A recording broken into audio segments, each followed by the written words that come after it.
So the reason I made this little pamphlet is because I wanted some people to walk away with something tangible and something that was informational.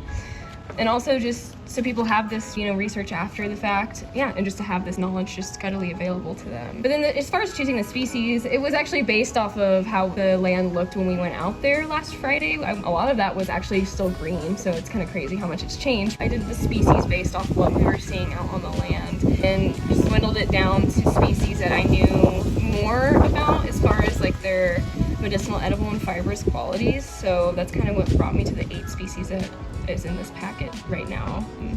And then the big reason I'm doing this is because I want to teach indigenous people traditional plant species that their peoples have likely utilized for thousands of years, and if not their peoples, their tribal neighbors. So many tribes would have come across and would have had deep relationships with these species for thousands of years.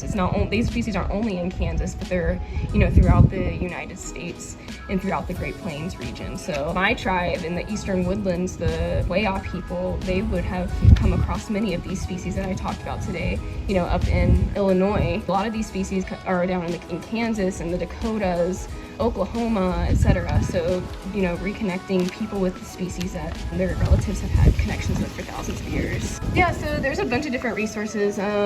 I would say that they can go to our social media because we try to post and inform people about species. And then also Native Lands Restoration Collaborative, KU Field Station. The United States Department of Agriculture has some great resources. The United States Department of Agriculture Plants Database is a great place for people to go. There's Kansas Native Plant Society. That's a local nonprofit organization that focuses on the native plants of Kansas. They have references. There are so many great books actually, and recently the Kansas Wildflowers and Grasses book was just revised and expanded, so if people can get their hands on that. And then obviously a big part of that is talking to their tribal communities too, talking to their elders and getting to know their species in terms of their culture as well. My email is courtney.king@haskell.edu.